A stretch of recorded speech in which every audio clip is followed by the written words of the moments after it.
Olá pessoal, que bom, estamos juntos novamente aqui no grupo de amigos online. Glória a Deus, né? Por mais uma oportunidade que o Senhor nos concede.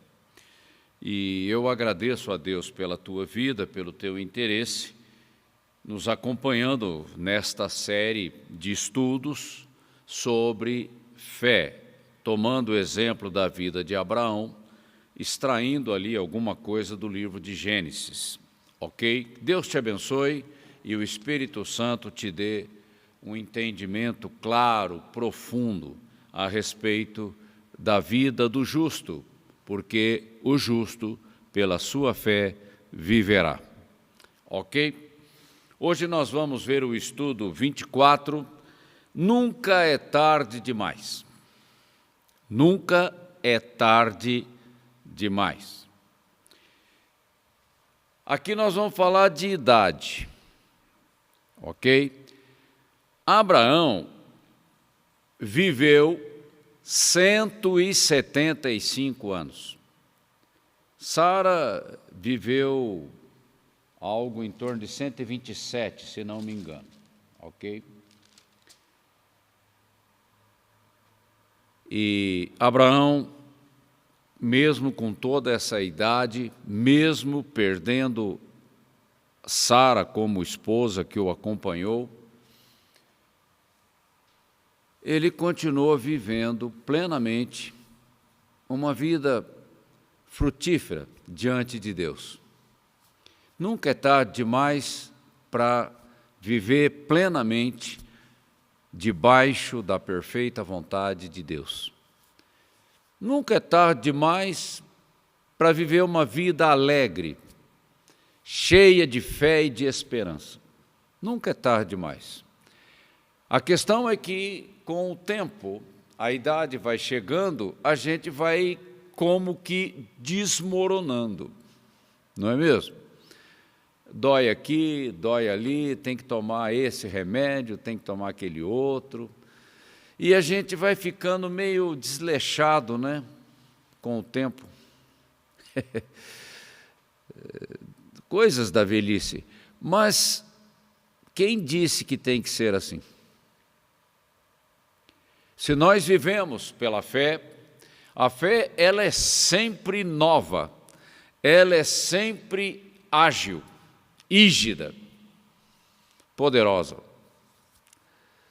O corpo envelhece, claro, mas o nosso espírito não envelhece, ele é eterno.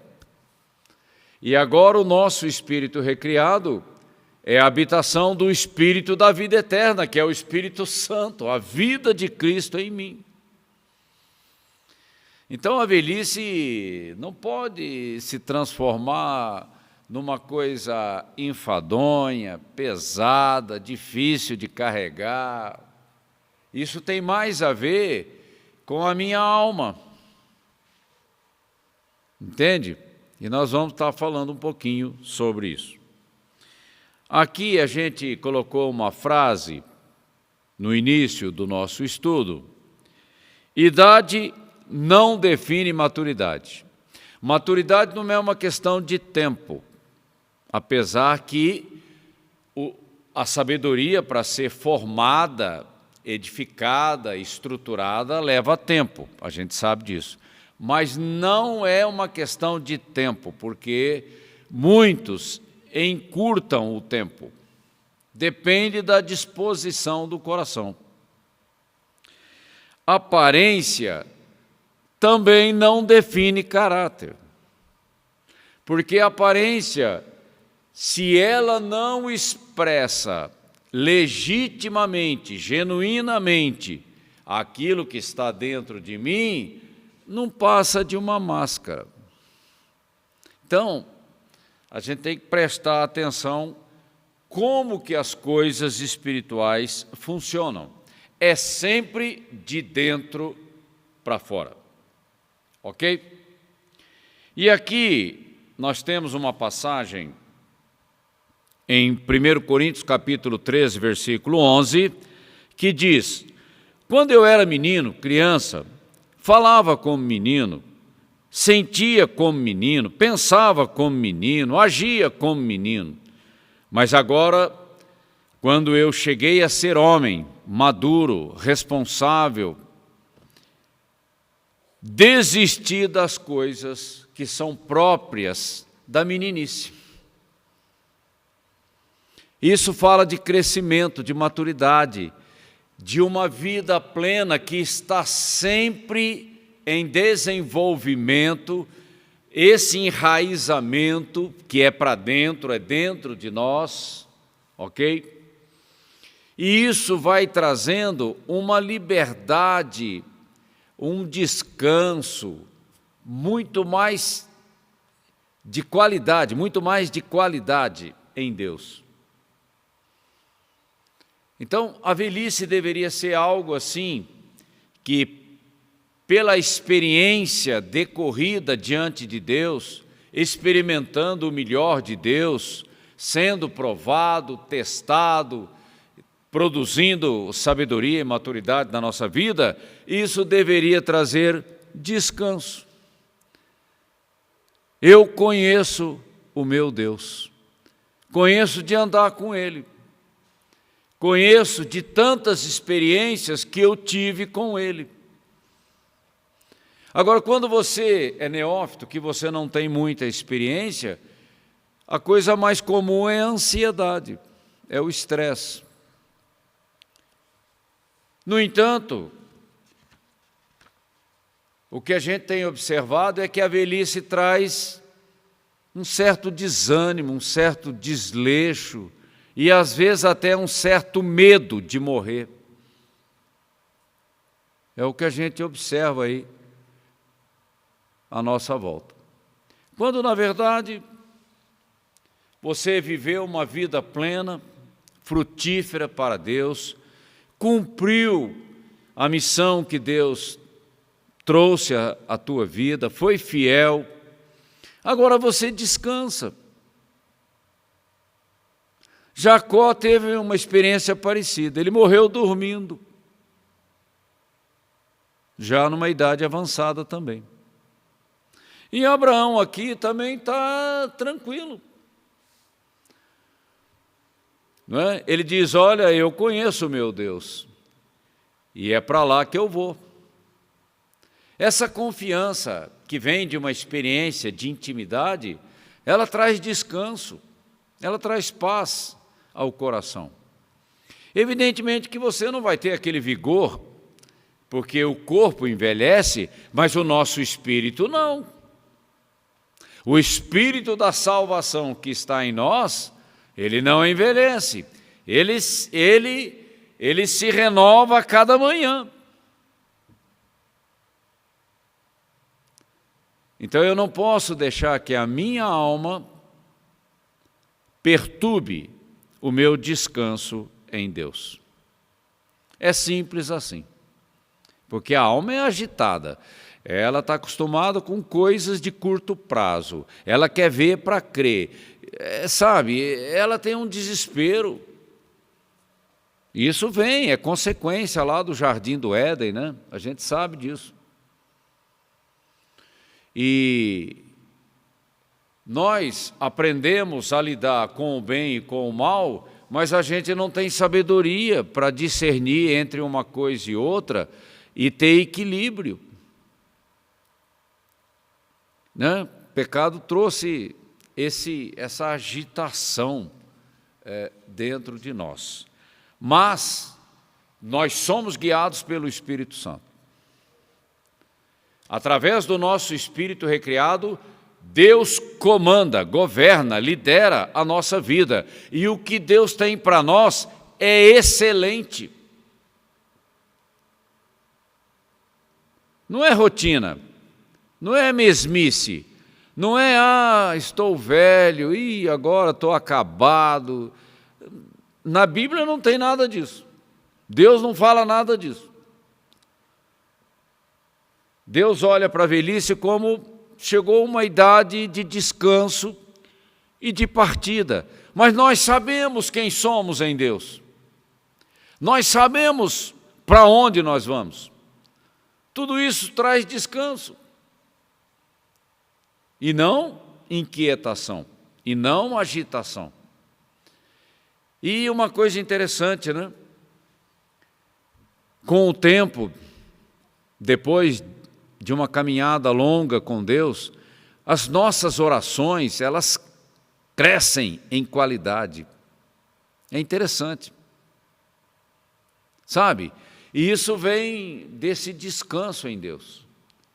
De você não ficar apavorado, de você não ficar ansioso por coisa alguma. É difícil falar isso para um jovem. Não andeis ansiosos por coisa alguma, porque ele já é assim, aquela energia, aquele vigor, aquela ansiedade, tudo para ontem, né? Já a pessoa que já caminhou muito com Deus, ela já não tem essa pegada. Ela tem uma outra postura, mais equilibrada, mais centrada, porque ela sabe que Deus é fiel. Ela sabe por experiência, não porque leu um livro ou alguém falou. Ok? Então é disso que nós estamos falando. E Abraão, aqui a própria Bíblia diz, Abraão viveu, está lá em Gênesis capítulo 25, versículos 7 e 8, Abraão viveu 175 anos e morreu em boa velhice. Você sabe o que é boa velhice? Porque a impressão que a gente tem é que velho não serve para nada, né? É só doença, problema e dificuldade. Não, aqui diz, Abraão, com 175 anos, morreu em boa velhice, depois de uma vida longa e feliz. Olha só, nunca é tarde, né? Você tem uma vida, uma caminhada, uma jornada com Deus, de uma vida de realização, de plenitude em Deus, e você ainda envelhece numa boa. Olha só. Então, o propósito de Deus para a nossa vida não é um velho que fica na cama. Não. Um velho que já não serve para nada, que nem consegue se alegrar com os netos, com os bisnetos. Parece que perdeu a alegria da vida, perdeu o sentido. Agora só pensa em farmácia, médico, receita médica, esse tipo de coisa. Parece que a mente dele está voltada para isso. Nós temos que reagir contra essas coisas. Meu corpo com certeza vai envelhecer, porque isso já é algo que foi falado por Deus lá no Jardim do Éden. Então não tem como a gente reverter isso. Ok? Mas a Bíblia não diz que eu tenho que envelhecer numa velhice ruim, de péssima qualidade. Isso não está escrito. Então qual a diferença entre um Abraão que morreu em boa velhice e o outro que se arrasta pela vida e ainda como velho é um desânimo total?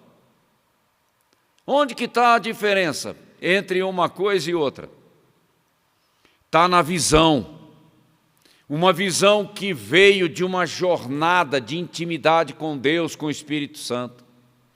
E você é renovado a cada manhã. É assim que nós andamos. Eu não fico olhando no espelho para ver o quanto eu já estou ficando velho. Não, eu, quando muito, olho no espelho para pentear o meu cabelo, só isso, ou fazer a barba. Nada mais. Não vou ficar olhando para aquilo que eu não devo, porque é exatamente o que o diabo quer, que você olhe para o lado errado da vida. Não, não vou fazer isso. Eu me recuso a fazer isso. Eu vou olhar para o meu Deus que me renova a cada manhã, que me enche de rigidez, de vigor, de vitalidade, para viver uma vida alegre, feliz, com a minha família, com os meus amigos, na minha igreja, cumprindo a grande comissão, abençoando pessoas. E quando eu tiver que partir, eu vou numa boa. Porque morrer em Cristo é muito melhor. Paulo falou isso. Mas eu não vou morrer por morrer. Eu preciso de ter uma vida plena, frutífera para Deus. A hora que ele fala, olha, Ney, chegou seu tempo. Amém, glória a Deus. Vou para o céu, ok? Vou estar na presença do Senhor que me comprou. Um ambiente de completo regozijo, de glória. Então a gente não tem medo da morte, porque nós olhamos para a vida. Essa água viva que se torna uma fonte dentro de nós e jorra a cada manhã, renovando a nossa vida, renovando até o nosso físico. Mas se eu começar a olhar como o homem natural olha, aí o peso vai me esmagando. Então é disso que nós estamos falando.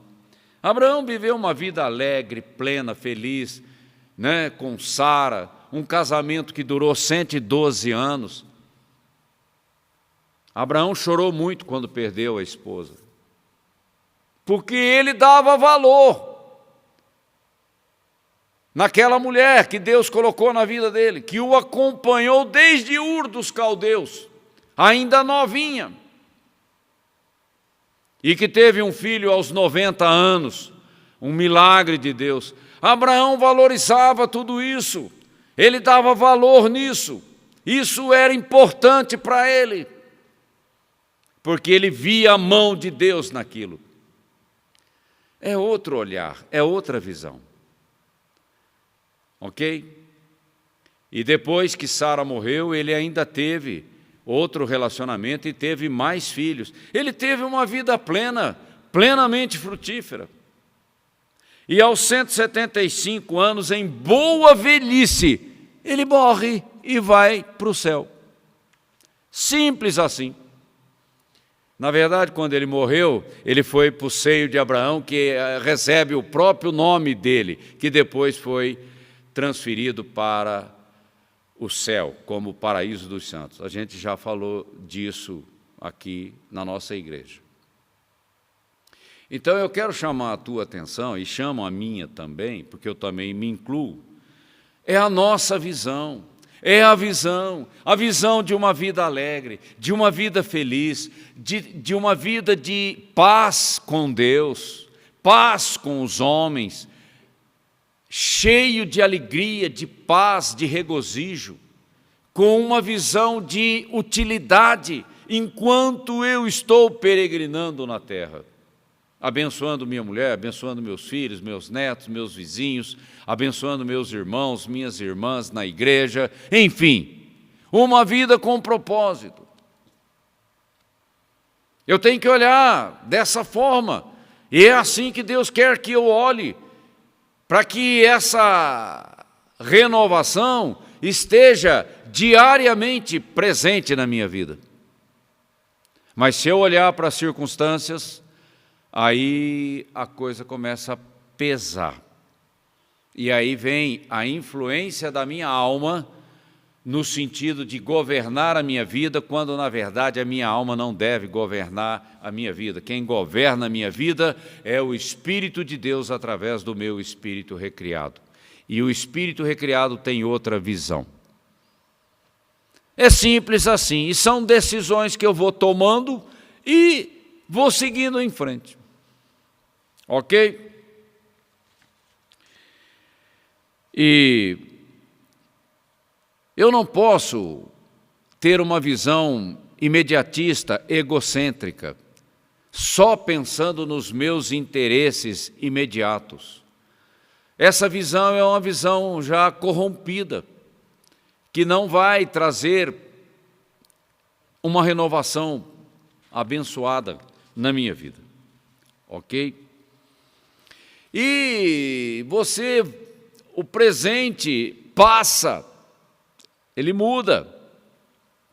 E se você fica olhando da maneira errada para o presente,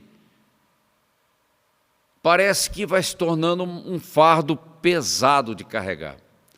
Não, eu estou sempre olhando para o céu, porque é de lá que vem o meu socorro, É de lá que vem a minha renovação, é de lá que vem a sabedoria, é de lá que vem a unção. Eu sou renovado pelo céu o tempo todo.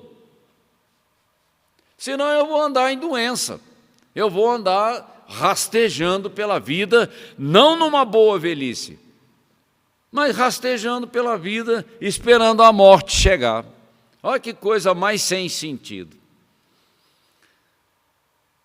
Eu não estou esperando a morte chegar, eu vivo para Cristo, eu vivo para agradá-lo. Se a morte vier, glória a Deus, eu vou para o céu. Qual o problema? Nenhum. Mas enquanto eu estiver aqui, eu vejo aquilo que Deus quer que eu faça. Abençoe as pessoas, seja uma pessoa alegre, seja uma pessoa feliz, ande com uma cara sorridente. Expresse o meu amor para as pessoas. Leve o caminho da reconciliação, da paz com Deus para as pessoas. Seja um instrumento do meu espírito nesse tempo da tua vida. Eu tenho que olhar assim para a vida, ok? Senão, pessimismo, não é? Uma vida egocêntrica, só olhando para mim mesmo. Aí o fatalismo acaba tomando conta, porque eu estou olhando para o lado errado, ok? Quando na verdade eu devo olhar para o lado certo, eu devo olhar para Cristo, é Ele que me sustenta. E Ele diz assim, olha, venha e beba de graça, a água da vida que eu tenho dentro de você vai se transformar numa fonte a jorrar para a vida eterna. A vida de Cristo não envelhece. Mas eu tenho que olhar para o lado certo e não para o lado errado, ok? Então, o que eu quero chamar a atenção aqui nesse estudo é a questão da visão. Como que eu estou olhando para a minha vida? Qual o objetivo da minha vida? Qual a esperança que incendeia o meu coração? Na verdade, a minha força vem de uma vida de intimidade com o Senhor, porque é Ele que me fortalece. Agora, se eu me afasto de Deus, da comunhão com o Espírito Santo, com o Senhor, aí eu começo a desmoronar. É essa comunhão que me sustenta, que me renova. É uma unção que é como aquele incêndio que não se apaga. Ok? Mas isso é uma questão de atitude da minha vida, da maneira como eu olho para a minha vida. Eu já estou próximo dos 70 anos. Eu nasci em 1955. Eu vou ficar olhando para a minha vida como um cara que está ficando velho, como um cara que já tem problema de glicemia, como um cara que já tem problema de pressão alta, como um cara que já está com reumatismo. Se eu ficar olhando para isso, a minha vida acabou. Não, eu me recuso a olhar para a vida dessa forma. Deus tem tanta coisa para fazer no mundo, no meu tempo, no tempo da minha vida, que eu não tenho tempo para ficar olhando para esse tipo de coisa. Ok? E mesmo que as adversidades da vida venham ao meu encontro, eu olho para Ele, porque é Ele que me sustenta com a sua graça. Se eu ficar olhando para mim mesmo e para as circunstâncias que estão à minha volta, eu vou me perder. Eu vou ficar confuso. A minha vida será uma vida frustrada. Não. Então, é uma questão de atitude. Visão é uma questão de atitude. Se você é passivo, se você é ingênuo, se você ignora o que a Bíblia diz, então realmente você está sozinho nessa caminhada. E você não vai aguentar, e você vai ficar frustrado. Olhe para Deus. Ele é a fonte de toda a inspiração para a minha vida. Ok? Então essa é a essência do que nós gostaríamos de trazer aqui para vocês. E eu peço a você que medite profundamente nessas coisas, vira a página, sabe? Está olhando da maneira errada, vira a página, muda a página, você vai ver como a tua vida é transformada, do nada. Você fala, mas eu não fiz nada. Não, só de mudar a visão, Deus entrou na tua vida e operou maravilhas. Agora, com a visão errada, você impede o Espírito Santo de agir. Tudo começa pela visão, ok? Pense nisso com seriedade, com profundidade, mas pense nisso com um propósito, com uma motivação: servir a Deus no tempo da tua vida. E você pode servir a Deus de muitas maneiras, ok? E morrer numa boa velhice, glória a Deus. Quem sabe, vamos ficar até o arrebatamento, se não, vamos antes. E todos nós vamos nos encontrar na primeira ressurreição para quem morreu em Cristo. Sem problema, Deus já estabeleceu, Ele já definiu as coisas e o diabo não consegue anular isso. É simples assim, ok? Que você tenha uma semana abençoada, renovando a tua visão, renovando a tua prática cristã, ok? Coloque desafios na tua vida no sentido de abençoar pessoas. Seja proativo nessa questão, ok? E você vai ver como a tua vida vai mudar, ok? Deus te abençoe e eu conto com você a semana que vem. Um grande abraço.